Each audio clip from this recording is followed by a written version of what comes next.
నెరవేర్చలేదు హామీలు, కాబట్టి చేత కాకపోతే పాలన వదిలేయమని చెప్పి ఒక చెత్త ఐడియా ఇస్తాడు ఆ మహానుభావుడు.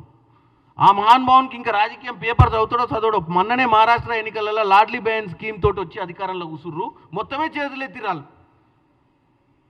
నెలకు 10,000 కోట్లు అవుతున్నాయి, మా దగ్గర డబ్బులు లేవు, ఇలా మేము ఇయ్యలేమని చెప్పి. అది ఒకసారి మరి తెలుసుకోవాల్సిన అవసరం ఉంది. మా దగ్గర డబ్బులు లేకున్నా గత ప్రభుత్వం అప్పుల పాలు చేసినా ఒక చిత్తశుద్ధితోటి ఈరోజు ముందుకు పోతున్నాం. అది కూడా తెలంగాణ ప్రజలు వీళ్ళు ఎవ్వరు చెప్పినా వినొద్దని కోరుకుంటున్నా.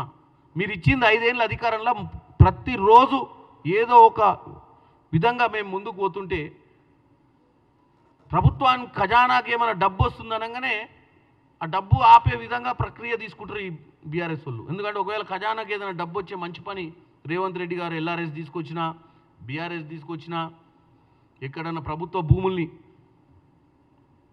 ఆర్థికంగా మనకు అవసరం వస్తాయి కంపెనీలు పెట్టుకుంటారని చెప్పి కంపెనీలకు ఇస్తున్నా, ఆక్షన్ వేలం వీళ్ళు గతంలో ఎన్నోసార్లు చేసిరు. ఇప్పుడు ఎక్కడన్నా ఉన్న భూములు గతంలో ఆధీనం నుండి ఎవరైనా కబ్జాలకు గురైన భూముల్ని కూడా రిలీజ్ చేయించి మరీ తెలంగాణ ఆదాయాన్ని పెంచే ప్రక్రియ చేస్తే వీళ్ళు దాన్ని రాజకీయం చేస్తుర్రు. ఎందుకు చేస్తుర్రు రాజకీయము? వీళ్ళకు ప్రజల మీద చిత్తశుద్ధే లేదు. తెలంగాణలో ఉన్న కాంగ్రెస్ ప్రభుత్వం ఫెయిల్ కావాలన్న ఆలోచనే తప్ప ఎవరింట్లో ఉచిత కరెంట్ వచ్చి వెళ్తురుండొద్దు, ఎవరింట్లో 500 రూపాయల సిలిండర్ వచ్చి వండుకోవద్దు, ఎవరింట్లో నిరుద్యోగస్తులకు నోటిఫికేషన్లు ఇచ్చి డిఎస్సీలు గ్రూప్ 1, గ్రూప్ 3, గ్రూప్ 4 పరీక్షలు పెడితే ఓర్చుకోలేకపోతుర్రు. వాళ్ళు చేయండి మేము ఎట్లా చేస్తున్నామని చెప్పి గుండెలు బాదుకుంటుర్రు. కాబట్టి మీరెవ్వరు కూడా ఈ బీఆర్ఎస్ బీజేపీ మాయల పడొద్దు. వీళ్ళిద్దరు కలిసి ఒకే ఒక అంశం మీద ఈరోజు వారి పోరాటం. కాంగ్రెస్ పార్టీని ఎట్లా బ్లేమ్ చేయాలనేదే వీళ్ళ పోరాటం. కాంగ్రెస్ పార్టీ మీద విష ప్రచారం ఎట్లా చేయాలనేదే వీళ్ళ పోరాటం. అవసరమైతే వాళ్ళిద్దరు కలిసి కూడా రాజకీయం చేస్తారనే విషయాన్ని మనం పార్లమెంట్ ఎన్నికలలో 8 ఎంపీలు గెలిపించే విషయంలో చూసినాం. మొన్న జరిగిన ఎమ్మెల్సీ ఎన్నికలలో కూడా బీఆర్ఎస్ క్యాండిడేట్ని పెట్టకుండా ఫామ్ హౌస్లను కూర్చొని తొడలు కొడుతున్న కేసీఆర్ని కూడా చూసినాం.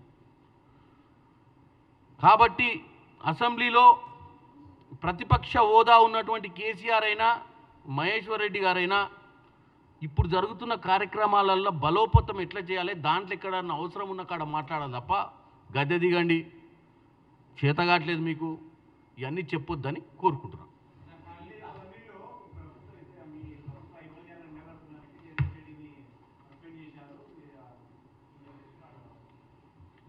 ఇక జగదీష్ రెడ్డి గారి విషయం చెప్తే చాలా బాధాకరమైన విషయం. ఎందుకంటే సోడా మిస్ అయితే విస్కిల్ ఎట్లుంటుందో అట్లుంటుంది ఇప్పుడు వాళ్ళ పర్సన్. కార్యక్రమమే ఆగిపోయేటట్టుంది. మిక్సింగ్ పోయింది కదా, ఇంకెవరికన్నా ఏ టేస్ట్ ఉంటే ఇంత బాధ కాకు వాళ్ళకు. సోడా మీద దెబ్బ కొడితేటా ఇప్పుడు ఎట్ట నడవాలి కార్యక్రమాలు మరి సాయంత్రం పూట? వితౌట్ సోడా నడవదు కదా. కాబట్టి వాళ్ళు నిన్న ఇలా కార్యరూపం చేసి కేటీఆర్ గారు ఆమరణ నిరాహార దీక్ష చేస్తారని చెప్పి వాళ్ళు అంటుర్రు. దాని విషయంలో చెప్పిన ఏందండి కేటీఆర్ గారు అంత సీరియస్ ఎందుకు తీసుకురు? మీరు ఆమరణ నిరాహార దీక్ష చేయాల్సినంత అవసరం ఉందా? గతంలో మీరు ఏ రోజన్నా దళితులకు విలువనిచ్చిర్రా? ఆ చైర్ల దళితుడు కూసుడు కాబట్టి ఆ చైర్ని అవమానించినట్టు మాట్లాడిర్రు. మీ నాయన ఒకప్పుడు ముఖ్యమంత్రి, అసలు మాకు నేను కాపల కుక్క లాంటివని తెలంగాణ తెచ్చుడే తప్ప నాకెందుకు అధికారము, మంచి దళితుని చూసి సీఎంని చేస్తా అని చెప్పినటువంటి గొప్ప మాటకారి. చేయక అప్పుడు డిప్యూటీ సీఎంని చేస్తే 4 నెలలు 3 నెలల తర్వాత ఉడబీకిరు. ఎందుకు కూడా బీకిరో తెలియదు, ఏదో చేసిండు తప్పు అని చెప్పి ఇప్పటి మటుకు ఆ తప్పుని ఇప్పుడు కూడా ఓపెన్ చేసి చెప్పలే. అప్పుడు రాజయ్య గారు ఏం తప్పు చేసిరో తెలియదు, ఆయన తీసి బయట ఇచ్చిరేసారు. ఎన్నోసార్లు దళితులకు అవమానాలు చేసిరు తప్ప వాళ్ళు దళితుల్ని ఏ రోజు కూడా దళితుల మీద వాళ్ళకు భక్తి లేదు, దళితులంటే వాళ్ళకు మర్యాద లేదు. ఇక రాజ్యాంగాన్ని రాసిన అంబేద్కర్ విగ్రహం దగ్గర పోయి వీళ్ళు మళ్ళీ నిరసనలు తెలియజేయడం. నిన్న వీళ్ళు చేసేదే దళిత వ్యతిరేకి. వెనుకబడ్డ వర్గాల కోసం చేసిన రాజ్యాంగాన్ని రాసినటువంటి అంబేద్కర్ దగ్గర పోయి ఏం చెప్పుకుంటారు? ఆయన పరిశాన్ అవుతున్నారు పైన కూర్చొని వీళ్ళని చూసి, ఇదేంది చేసే పాపాలు చేసి నా దగ్గర కూర్చొని లబోదిపో మొత్తుకుంటారు ఏందని.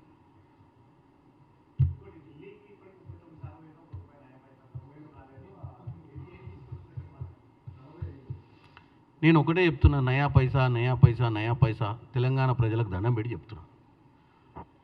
22,000 కోట్ల రూపాయలు రైతు రుణమాఫీ ఏకకాలంగా ఈ భారతదేశంలో ఎవరైనా చేసిరా అంటే ఉట్టిగా నేను ఇక్కడ కూర్చొని కాంగ్రెస్ పార్టీ ఆఫీసు నేను ఒక ఎంపీగా అయ్యుండి క్రియాశీలక కాంగ్రెస్ పార్టీ నాయకునిగా మాట్లాడతలేను. 22,000 కోట్ల రూపాయలు 25 లక్షల మంది రైతు కుటుంబాలకు రుణమాఫీ జరిగింది అన్నది వాస్తవమా అవాస్తవమా? నేను ఒక్కటే కోరుకుంటున్నాను తెలంగాణ ప్రజల్ని, వీళ్ళు ఇట్టనే రోజు చెప్తారు, ఏదో ఒక రోజు మీరు ఒక చిన్న వీడియోనో ఒక చిన్న మెసేజో ఎవరికైందో వాళ్ళు పంపించిన రోజే తెలుస్తుంది, లేదా రేపు మీరు ఓట్లు వేసినప్పుడే తెలుస్తుంది. ఇప్పుడు ఎన్నికలు లేవు, ఎన్నికలు అయినప్పుడు 24 లక్షల మంది రోడ్డు మీదకి వచ్చి ఓట్లు వేసే పరిస్థితి ఉన్నప్పుడు కేటీఆర్కి కేసీఆర్కి ఈ బీజేపీలోకి అర్థమవుతుంది. నయా పైసా ఏందే? ఢిల్లీ వెళ్ళి తీసుకొస్తామని చెప్పి అన్ని కమిట్మెంట్లు ఇస్తే వీళ్ళు రోజుకి మన కిషన్ రెడ్డిని పట్టుకొని పిసుకుతురు కదా. ఎట్టి పరిస్థితులు వాళ్ళకి రానియకు, వాళ్ళకి ఇయ్యగాలు ఎక్కువ తక్కువ ఇస్తే మళ్ళీ అసలే వాళ్ళు రింగ్ రోడ్ అయితే మనం ఆగమైపోతాం, ట్రిపుల్ 6 వాళ్ళు మళ్ళీ మూసి ప్రక్షాళన చేస్తే మనం ఆగమైపోతాం. నువ్వు నేను చేతగాని వాళ్ళం అనుకుంటారు తెలంగాణ ప్రజలు. నువ్వు ఎట్టబడి వాళ్ళ కాళ్ళ కర్రలేయి. రేవంత్ రెడ్డి గారు ఎంత ఉరుకుతుంటే నువ్వు ఎట్టనన్నా ముందు జంపు చేసి పోయి చెప్పిరా అయ్యకు. ఇలా ఎందుకు కిషన్ రెడ్డి గురించి ఎందుకు మాట్లాడుతున్నాం? మేమందరం నల్లికుట్ల వ్యవహారం చేస్తుండనే కదా. ఓ పక్కన వచ్చి డెవలప్మెంట్కి మేము వ్యతిరేకం కాదని ఇక్కడ కాకమ్మ కబూర్లు చెప్తుండు. ఆడ పోతే మంత్రులు ఎంత మంచిగా స్పందిస్తున్నారంటే డెఫినెట్గా మాకు తెలంగాణ కూడా డెవలప్ కావాలి, తెలంగాణ మంచి రాష్ట్రము, తెలంగాణ హైదరాబాద్కు చాలా మంచి బెనిఫిట్స్ ఉన్నాయి, మేము మీకు సహకరిస్తామని చెప్పి రైల్వే శాఖ మంత్రి గడ్కరీ గారు, అక్కడ పోతే ధర్మాన్ ప్రధాన్ గారు, ఎడ్యుకేషన్ మినిస్టరు అందరూ సానుకూలంగా స్పందిస్తున్నారు. ఈవెన్ నరేంద్ర మోడీ గారు కూడా స్పందిస్తున్నారు. మరి ఎవరు పోయి మేము ఇటు హైదరాబాద్ మేము ఇటు రాగానే వాళ్ళు ఎందుకంటే ఎట్లాగో సెంట్రల్ మినిస్టర్ 24 గంటలు అన్నీ ఉంటాడు, మేము కలిసిపోగానే మరి ఏం కుట్ర బంతుండో ఏమో. ఇక ఈయన కుట్ర బంతారు, వీళ్ళు వచ్చి ఒక్క నయా పైసలు ఇస్తలేరని పాట పాడతారు. అందుకే కదా మేము రోజు పార్లమెంట్లో నిన్న కూడా మాట్లాడినా, మీరు చూసి 200 కోట్లు పెట్టి మేము ఇక్కడ ఇంటిగ్రేటెడ్ స్కూల్ కడుతున్నాం, మీరు ఆ టింకరింగ్ ల్యాబ్స్ మాకు ఇవ్వమని చెప్పింది ఎందుకు? ప్రతి విషయం నేను పార్లమెంట్లో మాట్లాడుతున్నాను. తెలంగాణలో ఏం చేద్దాం అనుకుంటున్నాం? ఉచిత విద్య కదా. ఉచిత విద్య పేటెంట్ ఎవరిది? వీళ్ళది, KG to PG. మరి 10 ఏళ్ళ KG to PG ఏడికి పోయిందో అడగాలి. మరి మేమన్నా 2600 మంది విద్యార్థులకు ఫ్రీగా ఇంటర్నేషనల్ స్టాండర్డ్లో 200 కోట్లు 25 ఎకరాల భూమిలో ఇవాళ ఇంటిగ్రేటెడ్ స్కూల్స్ పెడుతున్నామంటే 119 నియోజకవర్గం మాకు చిత్తశుద్ధి ఉందనే కదా. అంటే మాకు డబ్బులు ఇవ్వకుండా ఆపితే ఎవరికి అన్యాయం అవుతుందా? వీళ్ళకు చెప్పు తట్టుకొట్టాలి ప్రజలు.